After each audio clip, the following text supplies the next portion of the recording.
de la cultura judía del Antiguo Testamento, de cómo ellos celebraban sus cultos. Era una solemnidad pero tremenda, o sea, no en el sentido tanto ceremonioso, sino en la expresión del júbilo, o más bien, con mucho júbilo ellos expresaban su agradecimiento y adoración al Señor.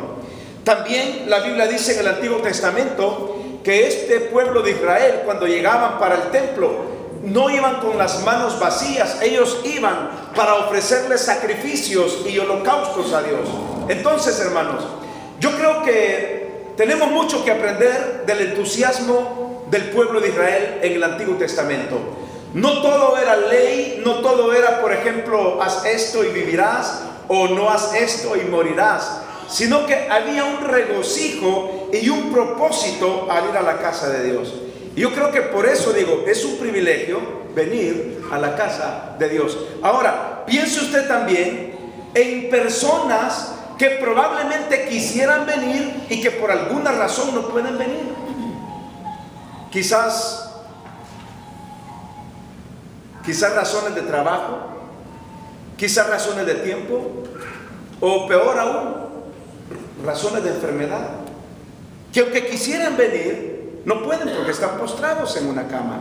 Entonces, y nosotros, miren, tenemos los pies sanos, nuestras manos, podemos ver, podemos sentir, podemos comer bien rico, podemos hacer tantas cosas.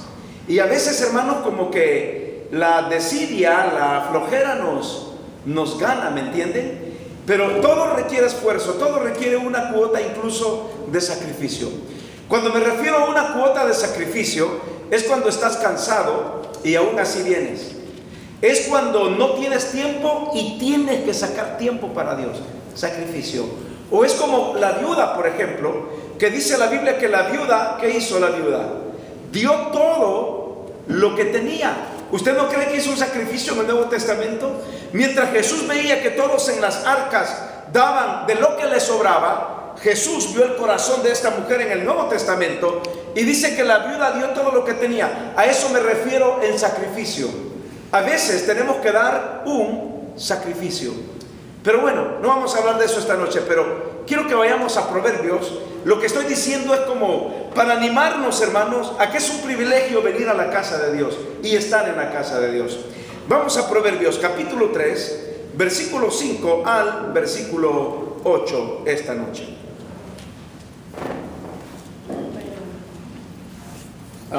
¿Qué les dije? Proverbios. Capítulo 3, versículo 5 al 8. Es un pasaje muy lindo y miren lo que está diciendo el sabio Salomón esta noche. Proverbios, ¿qué tal si leemos desde el 1 hasta el versículo 8? Y mira lo que dice la Biblia. ¿Estamos, hermanos? Proverbios 3, 1 hasta el versículo 8. Hijo mío, no te olvides de mi ley, y tu corazón guarde mis mandamientos. Porque la vida paz te faltarán. Nunca se aparten de ti la misericordia y la verdad. Átalas a tu cuello, escríbelas en la tabla de tu corazón.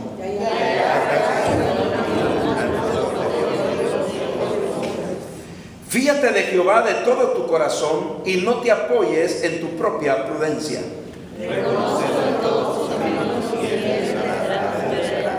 No seas sabio en tu propia opinión, teme a Jehová y apártate del mal, porque será medicina a tu cuerpo y refrigerio para tus huesos. Cuando leo esta porción de la Biblia esta noche, en Proverbios capítulo 3, me doy cuenta de esos grandes consejos que daba el sabio Salomón. Proverbios es un libro de sabiduría práctica. No es un libro solamente de dichos o de refranes, es un libro de sabiduría práctica para poder vivir mejor la vida. Hay dichos, por ejemplo, ¿saben ustedes dichos? Digan algún dicho. Más sabe el diablo por viejo. Más sabe el diablo por viejo que por diablo. Otro que dijo aquí la hermana fue, dime con quién andas y te diré quién eres. Dime lo que comes y te diré cómo te pondrás. No. ¿Cómo será otro? El que calla ese me lo otorga. acabo de inventar ahorita. El que calla otorga. Ok, ¿cómo dice hermano Antonio? Lobos, aullar aprende. El que anda con lobos, aullar aprende. Hermano Antonio, ¿qué dijo usted? El que a buen árbol se arrima, buena sombra le Al que buen árbol se arrima, buena sombra le cobija. ¿Otro, hermanos? El que calla otorga. El que calla otorga, ese es otro dicho. Otro dicho es, camarón que se duerme, para atrás se lo lleva la corriente. No, no para atrás. Camarón que se duerme, se lo lleva la corriente. Otro, ¿cómo? revuelto, ganancia de pescado. A río revuelto, ganancia de pescadores. Mirna. A palabras necias, oídos. Muy bien, a palabras necias, oídos sordos. Le voy a decir otro. El vivo a señas y el tonto a leñas. El vivo, dice. ¿Ah? Mire, el vivo a señas, porque eso es verdad, mi papá nos decía, el vivo a señas, hijo, y el tonto a leñas. Cuando yo les haga la seña de que tienen que levantarse, tienen que levantarse. La seña, es hora de ir a la escuela, a levantarse. Bueno, si no nos levantamos con la seña, ahí va la leña, ¿me entiendes? El muerto al El, pozo. el vivo a señas y el tonto a leñas. Como quien dice, el vivo con palabras y el tonto a puro golpe. Y hay gente que sí le va. Vamos a ver, hermana Margarita. El muerto al pozo y el vivo al gozo. Mire, el muerto al pozo y el vivo al gozo. Ya ve, son refranes y son dichos del mundo. ¿Qué otro hay? Cuando el río suena, piedras. Cuando el río suena es porque piedras lleva. Más vale pájaro en mano que ciento volando. Exacto. Más vale pájaro en mano que ciento volar. Volando. A ti te lo digo, mija, entiéndelo tú, mi nuera. ¿Cómo? A ti te lo digo, mija, entiéndelo tú, mi nuera. Ok, a ti te lo digo, mija, entiéndelo. Tú, mi nuera. Tú, mi nuera. O tú, mi nuera. Miren que la tiene contra las nueras. Ahí no puede decir algo de las suegras, ¿ok? No, mejor no. Muy bien, bueno. Proverbios es un libro de dichos. Y muchos de los dichos y refranes del mundo se encuentran aquí en el libro de Proverbios. Pero Proverbios, como les decía, no solamente es un libro de simple sabiduría, es un libro de sabiduría práctica. Y aquí yo encuentro un principio maravilloso en el versículo 1, en donde Salomón está diciendo: hijo mío, no te olvides de mi ley. Hijo mío, no te olvides de mi ley. Y eso es como Dios hablando a nuestras vidas, hermano. Todos los días debemos estar recordando la ley de Dios, meditando en la ley de Dios. ¿Para qué nos sirve estar meditando y recordando en la ley de Dios? Hermanos, para no caer en lo mismo, para no tropezar en lo mismo, para apartarnos de la tentación, para vencer la tentación, para sobresaltar las pruebas que vienen a la vida. Y la Biblia está diciendo: hijo mío, no te olvides de mi ley. Si usted va manejando su vehículo aquí en la Willow y la Francisquito, y a usted se le olvida que ahí está una luz, que está un semáforo, y usted se le olvidó que ahí está un semáforo, y el semáforo ocasionalmente en ese momento estaba en rojo, pero a usted se le olvidó que ahí hay un semáforo. Hay personas que solo miran así recto y no miran para arriba donde están las señales. ¿Qué pasaría si usted se pasa una luz en rojo olvidando la ley? puede chocar. Sí. Hay probablemente un 90% de posibilidades de que usted tenga un terrible accidente. Un 90%. Porque qué tal si en ese momentito, por ejemplo, claro, se pasa la luz en rojo, pero gracias a Dios no pasó otro vehículo. Bueno. El ángel de Jehová lo protegió. Esa fue una posibilidad, ¿me entiende? De que usted pasó y no hubo nada. Pero ¿por qué ocurrió un accidente cuando usted se lo pasó en rojo? ¿Por qué? Porque desobedecimos. Porque olvidamos que ahí había una señal de ley.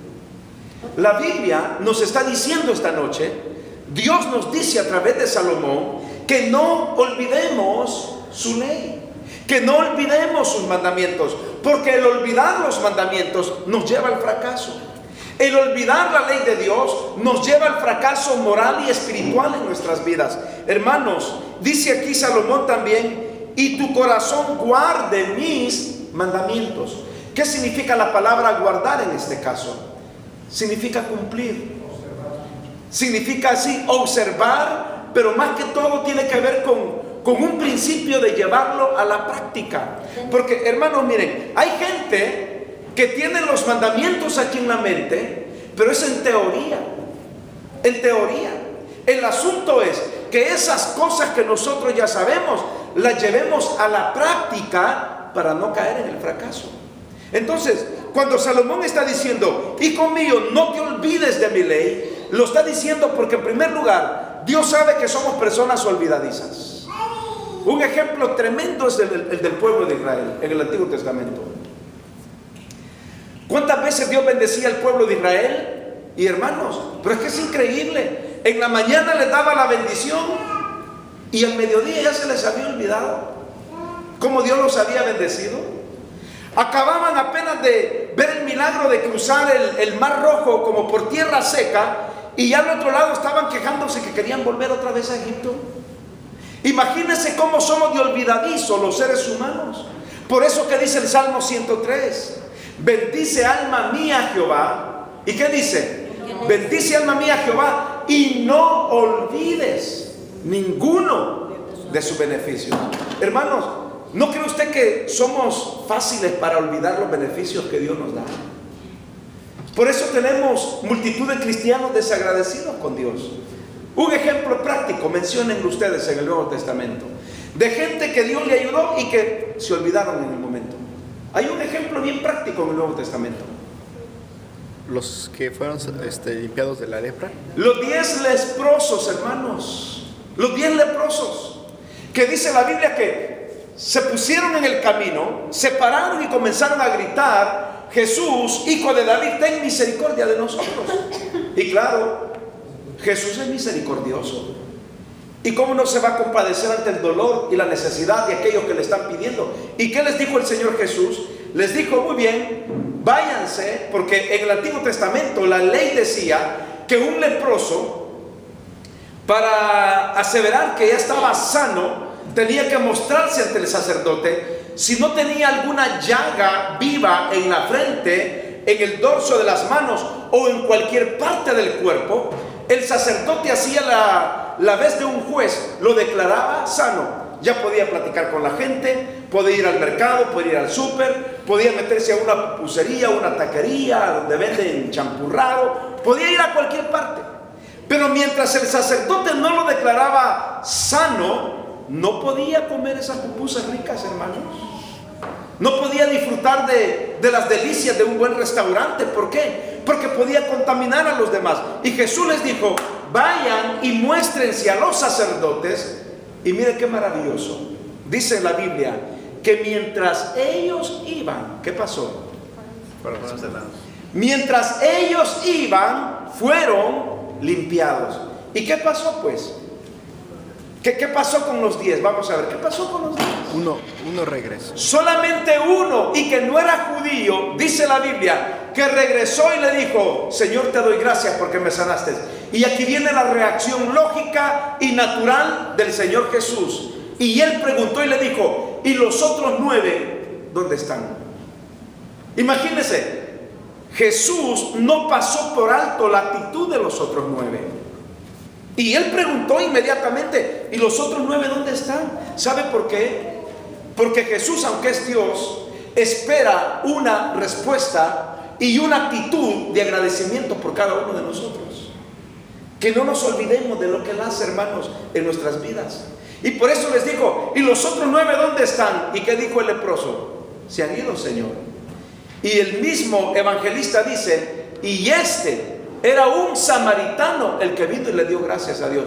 Y los otros 9, que probablemente eran de la raza del Señor, que eran judíos y que llevaban en sus venas esa sangre israelita, ni siquiera se acordaron de irle a dar gracias a Dios.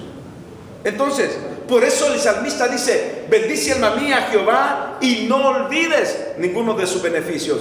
Y ahora aquí Salomón está diciendo que no debemos olvidarnos de su ley. Hermano, en Deuteronomio capítulo 6, en el versículo 6, si no me equivoco, si lo pones, Elena, por favor, hay un pasaje que me hace a mí pensar en la responsabilidad que tenemos nosotros como papás y como hermanos en Cristo de lo que la Biblia dice aquí en Deuteronomio capítulo 6, versículo 6, Miren, el 5, quizás el 5, Elena. El 28. No, a partir del 4, Elena. A partir del 4. Miren lo que dice. Oye Israel, Jehová, nuestro Dios, Jehová, uno es. Está hablando aquí de un Dios monoteísta para el pueblo de Israel. Ahora, este es un mandamiento que Dios dio al pueblo de Israel. Pero el mandamiento no solamente consiste en decirle al pueblo de Israel y que entienda que nuestro Dios Jehová uno es. Porque en esos tiempos habían dioses, hasta las pulgas eran consideradas como dioses. Las ranas